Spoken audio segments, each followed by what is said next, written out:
Maaf, tadi setelah dunia itu ada alam apa? Kubur. Sebelum pindah ke akhirat, pertengahannya ada alam kubur. Nih lihat sini nih. Kalau orang sudah selesai di alam ini, maka Allah wafatkan. Kullu nafsin dha'iqatul maut. Setiap yang punya jiwa akan kedatangan maut. Siapa yang bawa maut? Namanya malakul maut. Kalau malakul maut sudah bawa maut, maka dia mulai mewafatkan sampai meninggalkan dunia ini. Apa dalilnya Ustaz? Quran surah 32 ayat yang ke-11, paling kanan sebelah bawah. Qul yatawaffakum malakul mautil ladzi wukkila bikum. Kata Allah, katakan Muhammad kepada semua umatmu, setiap yang punya nyawa itu akan diutus malakul maut untuk mencabut nyawanya. Datang maut, makanya orang yang belum meninggal, yang belum dicabut, namanya disebut oleh Al-Quran dengan nama mayyitun. Nih, ada ya-nya, ada taknya. Ya-nya ada tasdidnya begini. Mayit. Kalau ada tasdid berarti artinya CM, calon meninggal. Diantum jangan tersinggung kalau dikatakan mayit ya. Iya. Sama dengan ustaz. Iya. Innaka mayyitun wa innakum mayyitun. Engkau mayit, mereka pun mayit. Engkau akan wafat, mereka pun wafat. Cuman Allah membedakan waktu-waktu wafatnya. Barangkali tidak sama semuanya. Bisa antum duluan, saya belakangan, mungkin. Atau mungkin juga ditukar, jangan salah, bisa ditukar. Saya belakangan, antum duluan, bisa. Gak ada bedanya Ustadz. Ya sudah, saya duluan, bisa setelah antum. Nah, dipakai tasdid. Kalau datang maut, maut datang. Maut lewat malakul maut. Maut ini mengambil nafas, diambil tasdidnya nih, ambil ke atas. Begitu diambil, qul yatawaffakum malakul maut alladzi wukkila bikum. Kullu nafsin dha'iqatul. Ya ayyatuhan nafsul mutmainnah, sesuatu yang tenang. Dalam bahasa Arab disebut dengan sukun. Sukun itu tenang, alamatnya sukun bulat. Ini bulat dalam ilmu loghah. Bulat jadinya, hilang tasdidnya. Maka kalau mayit itu artinya nyawanya sudah tidak ada. Mayitun masih ada nyawa, diambil malakul maut jadi mayitun. Nih alam kubur. Begitu pindah ke sini, datang malakul maut, dicabut nyawanya, maka diwafatkan, ditinggalkan dunia ini. Maka orang mengatakan telah meninggal dunia. Artinya apa? Ditinggalkan dunianya.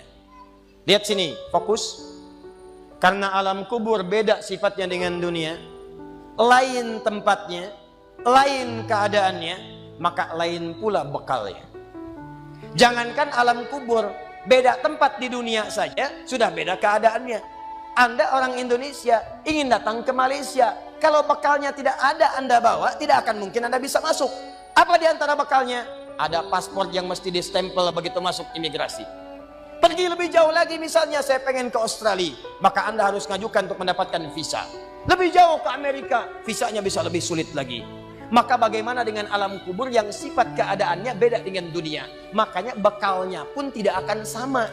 Jadi kalau Anda cuma mengumpulkan bekal dunia, maka semua bekal itu akan ditinggalkan saat di dunia. Maka orang mengatakan meninggal dunia, maksudnya meninggalkan dunia dengan semua bekalnya. Nih, maaf ya, jam dunia, baju dunia, handphone dunia, gelas dunia.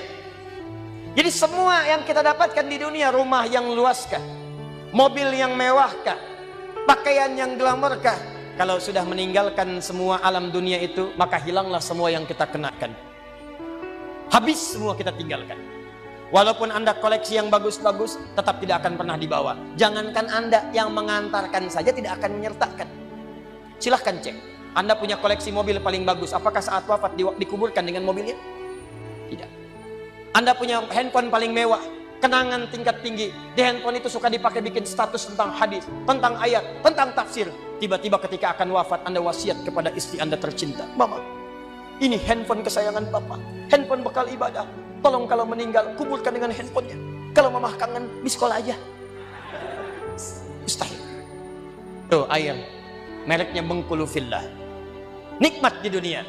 Tapi apakah ketika masuk ke alam kubur dibawa? Tidak. Selesai. Maka bagian pertama, Anda mesti sadar, ini yang mau saya sampaikan. Dan dari sini saya akan lebih fokus kepada apa yang ingin saya sampaikan. Kita mesti sadar teman-teman sekalian, pertama kata Allah kita akan wafat. antum akan meninggal. Wafat. Wafat. Wafat. Wafat. Jadi antum kalau melihat di cermin tuh, ngaca dulu, ngaca, tunjuk wajah antum, wafat. Kamu akan wafat. Ketika Anda sadar Anda akan wafat, meninggalkan dunia ini, maka Anda mesti paham, udah punya bekal belum untuk pulang? Udah punya persiapan belum? Jangan-jangan Anda sibuk menyalakan rumah dunia Anda. Begitu padam listriknya, sibuk telepon PLN, telepon ini, telepon itu. Masuk ke alam kubur nggak ada cahaya, mau PLN mana yang dihubungi? PLN yang datang malaikat mungkar. Menerbuka. Siapa Tuhanmu? Siapa nabimu? Apa kitabmu? PLN. Gelap. Gelap dan gelap. Karena itu orang-orang yang tidak siap dengan kehidupan berikutnya, maka mohon maaf, dia akan merasa ketakutan ketika meninggalkan dunia ini. Bahkan ada yang saking takutnya, malaikat langsung bergerak untuk memaksa dia cepat meninggalkan tubuh dunianya. Muncul Quran surah ke-8 ayat ke-50. Kata malaikat, akhriju anfusakum. Kamu ini susah banget pulangnya, maka dipukulin oleh malaikat. Pukul, pukul, pukul, pukul. Teman-teman, karena alam kubur itu bekalnya bukan bekal dunia, maka Anda tidak akan pernah bisa membawa cahaya dunia ke alam kubur. Maka saya ajak Anda pada malam hari ini, coba ayo kita berubah. Tolong pikir baik-baik, tidak akan ada yang abadi. Dan besok pun belum tentu hidup. Demi Allah saya katakan, Allah bisa mewafatkan kita pada malam hari ini. Saya cuma mau tanya sebentar aja merenungkan. Tolong tanya pertanyaan saya ini, tanyakan pada diri Anda sebelum tidur. Kalau Allah wafatkan Anda pada malam ini, sudah siapkan Anda dengan bekal pulang Anda kepada Allah. Karena itu hukum mengatakan, orang yang tidak punya bekal, maka dia tidak siap untuk mudik. Tuh lihat Ramadan tuh. Ntar sebentar lagi, tersisa tinggal 2-3 bulan ke depan, datang bulan Ramadan. Begitu di ujung Ramadan, orang semua siap-siap mudik. Demi Allah saya katakan, saya pernah mengadakan survei kecil-kecilan. Saya tanyakan pada sementara orang yang tidak mudik, saya tanya kenapa nggak mudik? Ustadz, nggak ada bekal. Dunia saja tidak punya bekal, malu mudik. Tidak punya bekal, susah mudik. Tapi yang punya bekal, oh dia nyari sebanyak-banyaknya. Begitu sebelum berangkat, tiba waktunya raya, dia siapkan. Bahkan ada yang kemudian mencari motor terbaik. Motornya Honda bebek, bekalnya singa. Motornya bebek, bekalnya singa. Karena bekalnya lebih banyak dibandingkan dengan sifat kendaraannya. Kendaraan kecil, motornya modifikasi. Tambah lagi pelepah pisang. Tambah lagi dus satu. Tambah belakang yang lain lagi. Numpuk semua di belakangnya. Dituliskan kemudian tulisan, aku pulang sayang, jemput ya. Masya Allah. Luar biasa. Kenapa? Karena tahu dia punya bekal untuk pulang. Dan yang dikunjungi pun dihubungi terlebih dahulu. Aku mau pulang. Maka yang di sana menyiapkan segala perlengkapan untuk menyambut yang pulang. Silahkan cek. Begitu tahu akan ada yang pulang mudik, maka rumah dicet. Makanan diada-adakan. Semua dimunculkan. Bahkan yang tidak ada pun menjadi ada. Cuma setahun sekali. Luarnya kongwan, dalamnya rangginang. Idul Fitri. Anda pun begitu. Jadi kalau dunia saja punya sifat mudik, maka akhirat pun demikian. Orang-orang yang punya petaknya cuma dunia saja, maka selesai hidupnya di sini. Kata Allah, nih saya berikan gambaran. Yang visinya cuma sampai sini, maka saya berikan semua kenikmatan dunianya seperti yang dia inginkan. Tapi begitu selesai ini, ditenggelamkan di alam kubur sampai kedalaman yang paling dalam. Turun ancaman. Allah tidak menginginkan semua manusia larut di sini. Tapi kata Allah, saya tidak maksa. Nih saya berikan gambaran kepada Anda.